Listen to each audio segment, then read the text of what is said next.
تو اس کا سارا ملبہ جو ہے وہ مسلم لیگ نون پر گرے گا، وہ میاں شہباز شریف پر گرے گا، وہ میاں نواز شریف پر گرے گا۔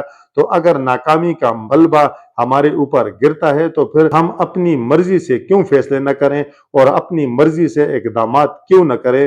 کیونکہ اگر ناکامی کا ملبہ جو ہے ہمارے اوپر گرنا ہے اور وہ ناکامی کی وجوہات اور ناکامی کے ذمہ دار جو ہیں وہ کوئی اور ہوں گے تو یہ مسلم لیگ نون کے لیے زیادہ بری بات ہوگی، یہ مسلم لیگ نون کے لیے زیادہ سبکی کا مقام ہوگا۔ اسی لیے وزیر اعظم لگ رہا ہے، جس طرح ان کے اقدامات ہیں، جس طرح ان کے ایکشن ہیں، اس سے لگ رہا ہے کہ وہ کوشش کرتے ہیں کہ وزیر خزانہ کو بھی کم سے کم جو ہے سپیس دیں اور وزیر داخلہ جو ہیں انہیں بھی کم سے کم سپیس دیں، اور ان اقدامات سے تو یہی نظر آ رہا ہے۔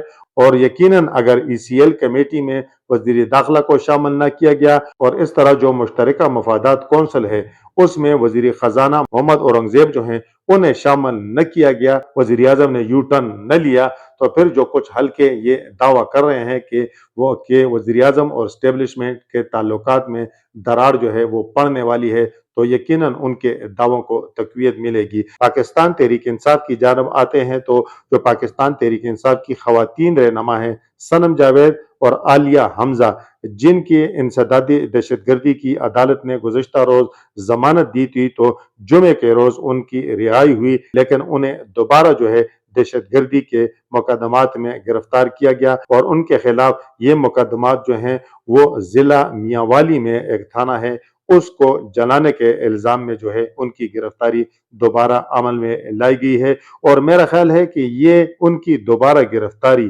یہ 9 مئی کے ان تمام ملزمان کے لیے ایک پیغام بھی ہے کہ اگر عدالتیں انہیں رہا بھی کریں گی تو انہیں دوبارہ کسی دوسری مقدمے میں گرفتار کیا جائے گا، یعنی جب تک 9 مئی کے ملزمان کو سزائیں نہیں دی جاتی تو مجھے لگتا نہیں ہے کہ یہ ملزمان جو ہے یہ جیلوں سے باہر نکل آئے، ان کی ضمانتیں ہو جائیں اور یہ باہر نکل آئیں اور باہر آ کر مقدمات کا سامنا کریں۔ جب تک میرا خیال ہے کہ جس طرح یہ اقدامات یہ ایکشن ہو رہے ہیں تو اس سے تو یہی نظر آ رہا ہے کہ جب تک انہیں سزائیں نہیں دی جائیں گی، یعنی جب تک ان کے کیسز کے فیصلے نہیں ہوں گے، مجھے لگتا نہیں ہے کہ یہ جیلوں سے جو ہے باہر نکل آئیں۔ اور جو صنم جاوید ہیں اور عالیہ حمزہ جن کی دوبارہ گرفتاری ہوئی ہے تو اس سے تو میرا خیال ہے یہی نظر آ رہا ہے۔ اب اسلام آباد ہائی کورٹ کے 6 ججز صاحبان کے جو خط کے حوالے سے بات کر لیتے ہیں تو پاکستان تحریک انصاف کی جو قانونی ٹیم ہے انہوں نے چیف جسٹس آف پاکستان اور چیف جسٹس اسلام آباد ہائی کورٹ سے استعفے کا مطالبہ کیا ہے اور کہا ہے کہ ججز کے خط نے ثابت کیا ہے کہ نظام انصاف مفلوج ہو چکا۔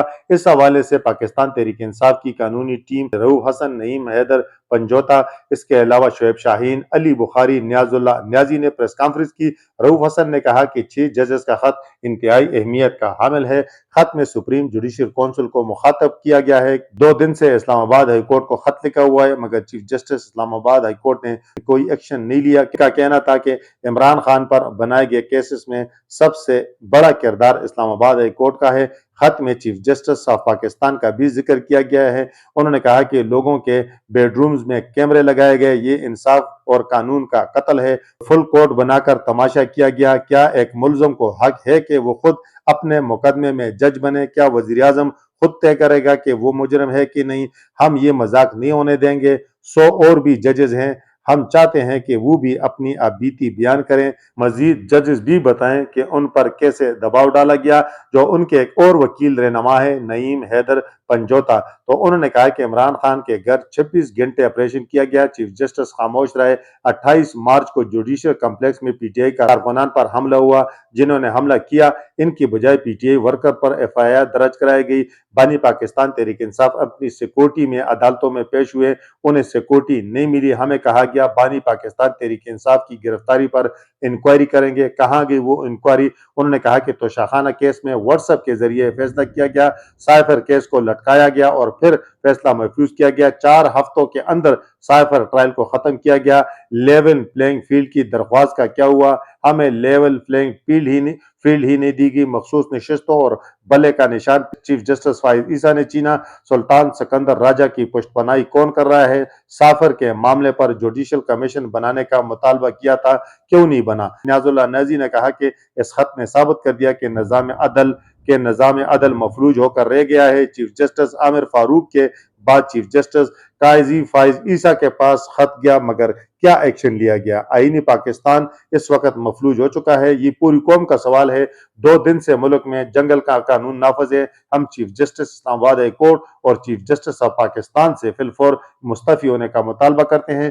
آپ نے ہمارے ہاتھ پاؤں باندھ کر ہمیں الیکشن میں دھکیلا، اس کے باوجود ہم جیت گئے۔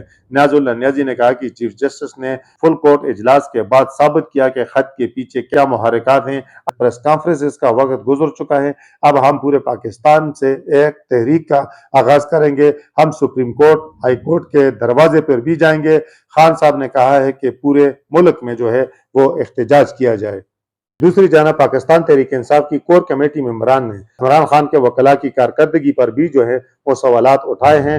اس حوالے سے پاکستان کور کمیٹی ممبران بانی پاکستان تحریک انصاف کے وکیل لطیف کوسا کے جواب سے مطمئن نہ ہوئے۔ جیو نیوز نے اس حوالے سے خبر دی ہے۔ ان کا کہنا تھا کہ کور کمیٹی اجلاس میں لطیف کوسا نے موقف اپنایا کہ قانونی امور پر ہدایت لینے اڈیالہ جیل گیا تھا۔ لطیف کوسا کے موقف پر کور کمیٹی ممبران نے کہا کہ آپ کا موقف تسلی بخش اور آپ کے قد کاٹ کے مطابق نہیں ہے۔ کیس میں پیش ہونے کی بجائے آپ نے اگر اڈیالہ جیل جانا تھا تو درخواست لکھ کر جاتے۔ کور کمیٹی اجلاس میں ممبران کور کمیٹی نے لطیف کوسا کے بانی پاکستان تحریک انصاف کے کیسز میں پیش نہ ہونے پر تحفظات کا اظہار کیا۔ کور کمیٹی نے وکلاء قیادت لیگل ٹیموں کو مکمل تیاری کے ساتھ عدالتوں میں پیش ہونے کی ہدایات جو ہے جاری کی۔ اس کے ساتھ ساتھ تو پاکستان تحریک انصاف کے چیئرمین ہیں بیرسٹر گور، انہوں نے بھی عمران خان کا جو پیغام ہے وہ سنایا۔ انہوں نے کہا کہ پاکستان تحریک انصاف کی جانب سے اب پالیسی بیان جو ہے وہ سیکرٹری اطلاعات جو پاکستان تحریک انصاف کے ترجمان ہیں رؤوف حسن وہی جاری کریں گے۔ انہوں نے کہا کہ باقی کسی کو اس حوالے سے پالیسی بیان جاری کرنے کی اجازت نہیں ہوگی۔ یہ عمران خان کی جانب سے انہوں نے کہا کہ واضح ہدایات جاری کی گئی ہیں۔ پاکستان تحریک انصاف میں چونکہ عمران خان جیل میں ہے تو نظم و ضبط کی اس وقت شدید جو ہے کمی محسوس کی جا رہی ہے۔ اس کی وجہ یہ ہے کہ ایک رہنما ایک بیان دیتا ہے، دوسرا دیتا ہے، تیسرا دیتا ہے، یعنی وہ پارٹی پالیسی نہیں ہوتی، لیکن چونکہ ہر بندہ لیڈر بنا ہوا ہے اور ہر بندہ جو ہے اپنی مرضی کے بیان جاری کر کے اسی کو پارٹی پالیسی سمجھتا ہے اور پارٹی پالیسی کہہ کر جو ہے اس کو آگے بڑھاتا ہے، جس پر پاکستان تحریک انصاف کے صفوں میں بے چینی بھی تھی اور اختلافات جو تھے وہ بھی سامنے نظر آ رہے تھے، اور کور کمیٹی کے اجلاسوں میں اس حوالے سے جو ہے خاصی تلخ کلامی بھی ہوئی پارٹی کے سینئر رہنماؤں کے درمیان۔ لیکن میرا خیال ہے کہ عمران خان نے اس چیز کو محسوس کیا، یہی وجہ ہے کہ انہوں نے اب جو ہے پارٹی ترجمان جو ہے رؤوف حسن کو جو ہے وہ پارٹی پالیسی بیانات جاری کرنے کا جو ہے اختیار دیا ہے۔ اب دیکھتے ہیں کہ اس پر جو ہے عمل درآمد کتنا ہوتا ہے۔ اب پاکستان تحریک انصاف کا جو 6 ججز صاحبان کا خط ہے اس حوالے سے جو موقف ہے اور استدلال ہے وہ یہی چاہتے ہیں کہ یا تو سپریم کورٹ اس کے لیے جوڈیشل کمیشن بنائے، لارجر بینچ بنائے، اور یا سپریم کورٹ اس کے لیے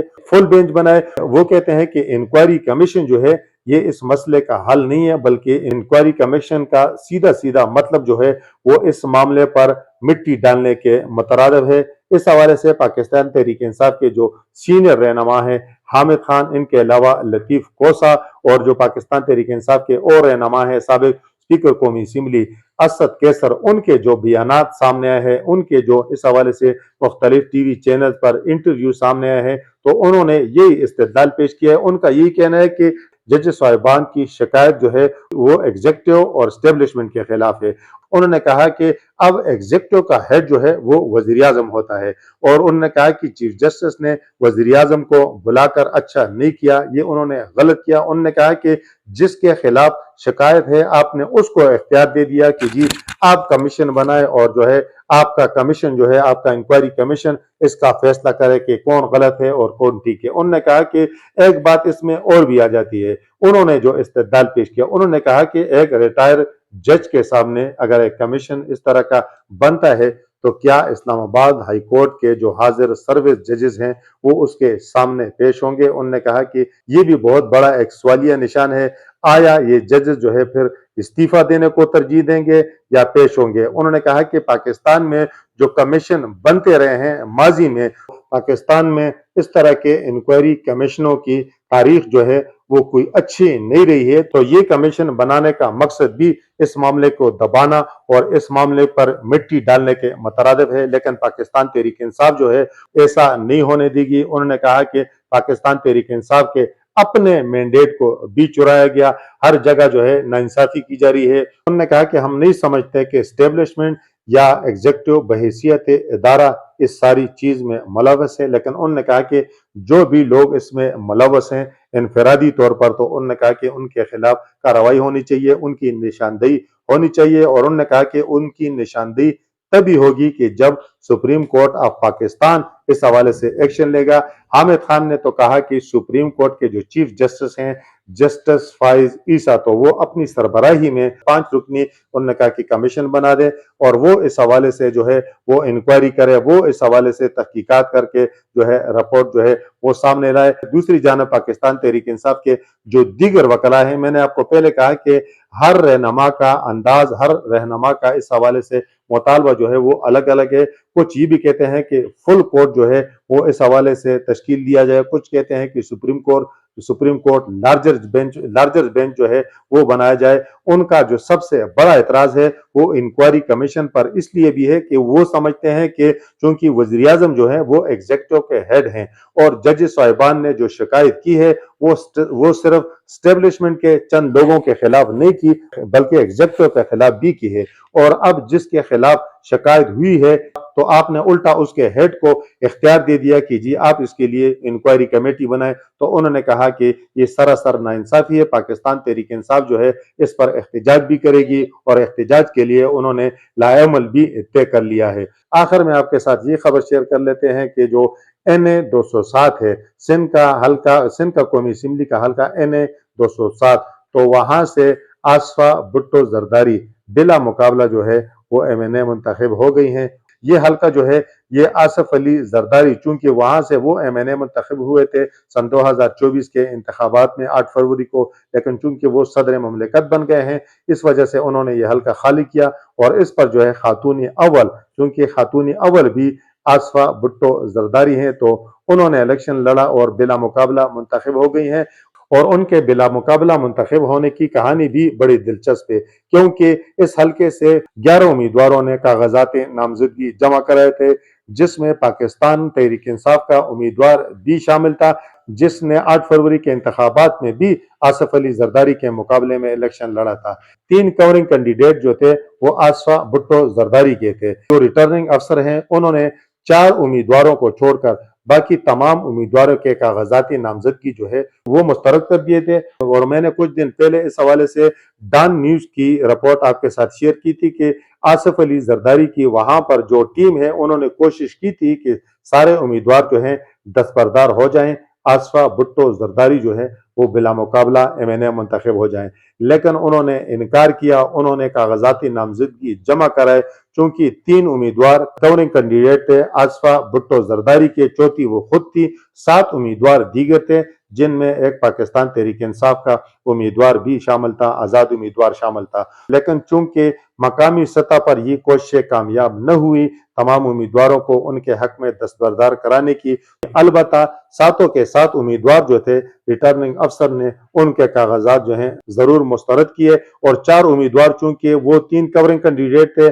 آصفہ بھٹو زرداری کے، چوتھی وہ خود تھی، تو تینوں امیدواروں نے بعد میں اپنے کاغذات جو تھے وہ واپس لے لیے، اور اس طرح بلا مقابلہ منتخب ہو گئی آصفہ بھٹو زرداری۔ تحریک انصاف کے جو امیدوار تھے اس کے بارے میں کہا جا رہا ہے کہ انہوں نے آگے اپیل نہیں کی۔